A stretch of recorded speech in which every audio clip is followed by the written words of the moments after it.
United kingdom എന്ന British സാമ്രാജ്യം പൗരാണിക ലോകത്തിൻ്റെ മുമ്പിൽ പുകൾപ്പെറ്റ നിന്നത് സൂര്യൻ അസ്തമിക്കാത്ത രാഷ്ട്രം എന്ന നാമധേയത്തിലായിരുന്നു.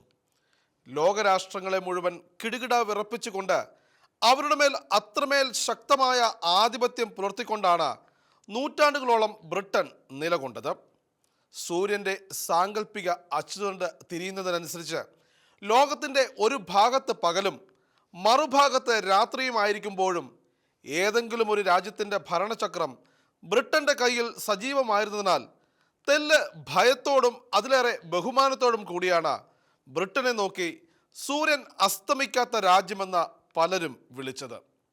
ഇന്ന് ലോക പോലീസായി നടക്കുന്ന അമേരിക്കയെ പോലും ആജ്ഞാനുവർത്തികളാക്കി അടക്കി നിർത്തിയ ബ്രിട്ടൻ ഇപ്പോൾ ലോകരാഷ്ട്രങ്ങളുടെ മുമ്പിൽ ആ ഭൂതകാല പ്രൗഢികളുടെ നിഴലനക്കങ്ങൾ പോലും ഇല്ലെങ്കിലും തീർത്തും അവഗണിക്കാനാകാത്ത സാമ്രാജ്യ ശക്തി തന്നെയാണ്.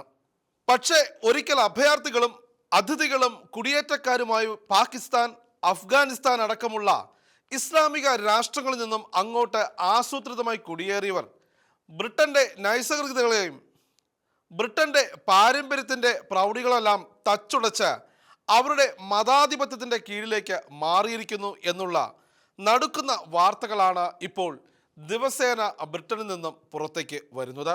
ബ്രിട്ടനിലെയും സ്കോട്ട്ലൻഡിലെയും വെയിൽസിലെയും പൊതുമേഖലാ ആരോഗ്യ സംഘടനകൾ സമന്വയിക്കുന്ന നാഷണൽ ഹെൽത്ത് സർവീസിൽ കഴിഞ്ഞ 2-3 വർഷങ്ങളായി നടന്നുകൊണ്ടിരിക്കുന്ന ആസൂത്രിത ഇസ്ലാമിക വൽക്കരണത്തിൻ്റെയും സ്ഥാപന ചട്ടങ്ങളുടെ മറവിൽ തികഞ്ഞ കൗശലത്തോടെ റമദാൻ നോമ്പടക്കമുള്ള കാര്യങ്ങൾ പരിശീലിക്കാൻ നിർദ്ദേശിച്ചുകൊണ്ട് പുറത്തിറക്കിയ നിബന്ധനകളുടെ വിവരങ്ങളും കഴിഞ്ഞ ദിവസമാണ് പുറം ലോകം അറിയുന്നത്.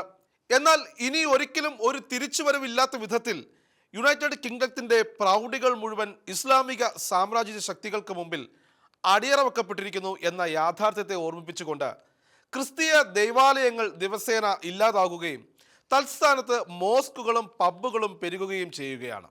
ഒരു കാലത്ത് ആംഗ്ലിക്കൽ ക്രൈസ്തവികതയിൽ അധിഷ്ഠിതമായ ബ്രിട്ടീഷ് രാജകീയതയുടെ പ്രൗഢി വിളിച്ചോതിക്കൊണ്ട് തല ഉയർത്തിപ്പിടിച്ച് നിന്ന വിൻസ്റ്റർ കാസിൽ കൊട്ടാരത്തിൽ ഇപ്പോൾ റമദാൻ പ്രാർത്ഥനകൾ ഉച്ചസ്ഥിരം മുഴങ്ങുകയും ഇസ്ലാമിക മത കോടതികളായ ശരീഅത്തിന് 70ഓളം കോടതികൾ സ്ഥാപിച്ചുകൊണ്ട് ബ്രിട്ടീഷ് ഭരണഘടനയ്ക്ക് അനുസൃതമായ നിയമങ്ങളെ മറികടക്കുകയും വിദ്യാഭ്യാസവും ആരോഗ്യവും അടക്കമുള്ള പൊതുമേഖലാ സ്ഥാപനങ്ങൾ മുഴുവൻ മതവൽക്കരിക്കപ്പെടുന്ന കാഴ്ചകളാണ് ദിവസേന കണ്ടുകൊണ്ടിരിക്കുന്നത്. ഇപ്പോഴിതാ ബ്രിട്ടനിലെ ക്രൈസ്തവ മാനേജ്മെന്റ് കോളേജുകളിലെ ടെക്സ്റ്റിൽ ഇസ്ലാമിക ചര്യകൾ അനുവർത്തിക്കേണ്ടതിൻ്റെ അനിവാര്യതകളെ അക്കമിട്ടുറപ്പിച്ചുകൊണ്ട് വിശദമായ തിയറികളും പ്രാക്ടിക്കലുകളും ചർച്ചകളും അനുബന്ധ പ്രവർത്തനങ്ങളും ചേർത്തിരിക്കുകയാണ്. ഇസ്ലാം കുടുംബജീവിതത്തിൽ കുട്ടി ജനിക്കുന്നത് മുതൽ അതിൻ്റെ ജീവിതവും വിവാഹവും മതപരവുമായ അനുഷ്ഠാനങ്ങളും വിശദമായി തന്നെ പ്രതിപാദിക്കുന്ന ടെക്സ്റ്റാണ് ഒരു ക്രൈസ്തവ കലാലയത്തിലടക്കം നൽകിയിരിക്കുന്നത്. ബ്രിട്ടനിലെ വിദ്യാഭ്യാസ വകുപ്പിൻ്റെ ചെയർമാൻ സ്ഥാനത്തേക്ക് പാകിസ്ഥാൻകാരനായ മതപണ്ഡിതൻ ഹമീദ് പട്ടേൽ വന്നത് ഈ അടുത്തിടയ്ക്കായിരുന്നു എന്നതും ഇതിനോടെല്ലാം ചേർത്ത് ചിന്തിക്കേണ്ടത് തന്നെയാണ്. ബ്രിട്ടനിലെ ജനാധിപത്യവും കോടതിയുമൊക്കെ വ്യക്തി സ്വാതന്ത്ര്യത്തിന് നൽകിയ മൂല്യവും പരിഗണനയും ആസൂത്രിതമായി ദുർവ്യയം ചെയ്തുകൊണ്ട് തങ്ങളുടെ അജണ്ടകൾ പ്രാവർത്തികമാക്കാൻ ഉതകുന്ന തരത്തിൽ ഇസ്ലാമിസ്റ്റുകൾ അവർക്ക് അനുകൂലമാക്കി മാറ്റുകയാണ് ചെയ്തിരിക്കുന്നത്. അത്രയ്ക്ക് ഇസ്ലാമിക ഭൂരിപക്ഷ പ്രവിശ്യകൾ ഇപ്പോൾ ബ്രിട്ടനിലുണ്ടെന്നാണ് യാഥാർത്ഥ്യം.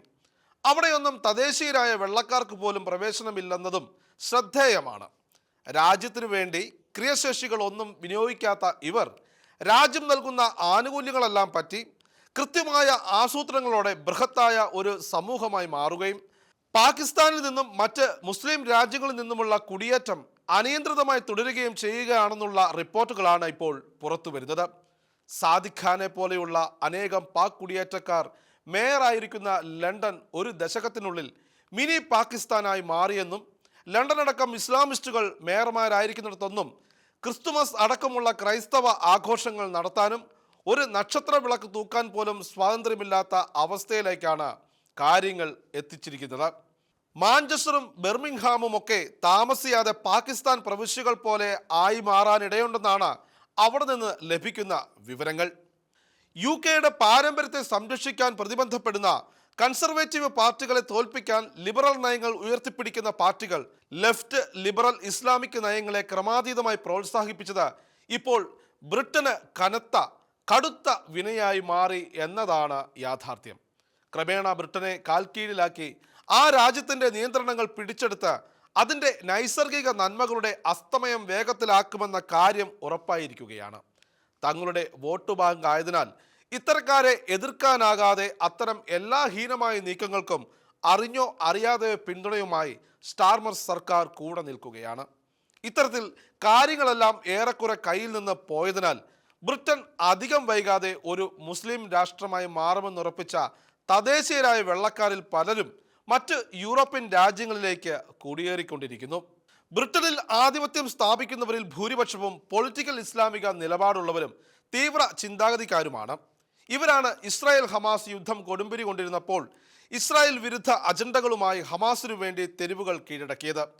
അങ്ങേയറ്റം നിഗൂഢമായ ഇവരുടെ പ്രവണതകളെയാണ് മുൻ ബ്രിട്ടീഷ് ആഭ്യന്തര സെക്രട്ടറി ആയിരുന്ന സുയല്ല ബ്രെവർമാനും ബ്രിട്ടീഷ് പൗരത്വമുള്ള ബഹ്റിൻകാരനായ സോഷ്യൽ അനലിസ്റ്റ് അംജാദ് താഹയും കഴിഞ്ഞ നാളുകളിൽ തുറന്നു കാണിച്ചത്.